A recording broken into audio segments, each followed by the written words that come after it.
Nah, di sini saya akan menjelaskan tentang diagram peta larutan. Diagram peta larutan itu adalah hubungan antara tekanan dan suhu dan perubahan fase-fase larutan. Nah, kita lihat di sini pada garis vertikal ini merupakan tekanan pada milimeter Hg. Kemudian yang garis horizontal ini merupakan suhu dalam derajat Celcius. Nah, kita di sini juga ada garis ungu. Garis ungu ini adalah pelarut murni atau air. Sedangkan yang di luar ini garis hijau ini merupakan larutan.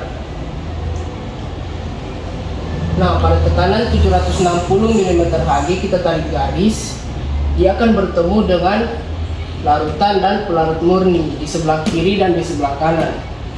Nah, di sebelah kiri ini kalau kita hubungkan pelarut murni, kita umpamakan sebagai air, kita tarik garis sampai ke bawah, kita dapat di sini 0 derajat Celcius. 0 derajat Celcius ini merupakan titik beku pelarut H2O.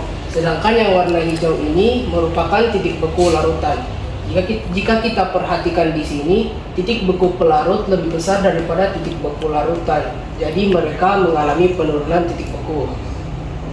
Nah, kita pindah ke sebelah kanan. Di sini ada titik-titik pelarut. Kita hubungkan ke atas, yaitu warna ungu, yaitu dia ada pelarut atau air. Sedangkan yang warna hijau ini, yaitu dia adalah larutan atau titik didih larutan.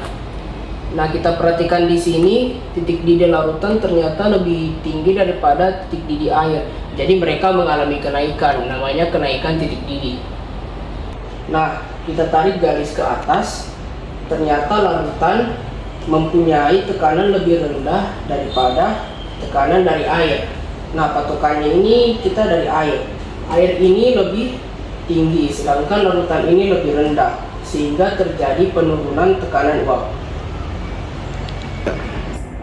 Nah, di sini saya akan menjelaskan tentang jenis-jenis garisnya, yaitu EB, garis biku pelarut.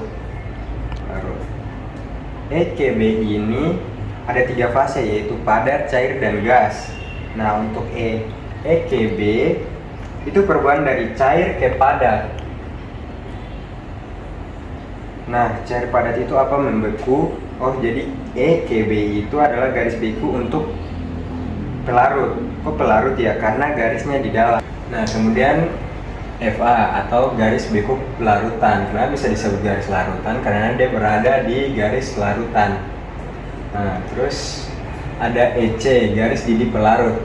Namun bisa disebut garis didih pelarut karena dia berada di garis pelarut. Nah, kemudian FD, garis didih larutan. Sama seperti FA karena dia berada di garis larutan. Nah, setelah itu titik triple pelarut. Kenapa bisa disebut titik triple pelarut? Karena dia yang menyeimbangkan padat, cair, dan gas. Kemudian Hg, penurunan titik beku, dia mengalami penurunan suhu, dan IJ, kenaikan titik didih, dia mengalami kenaikan suhu.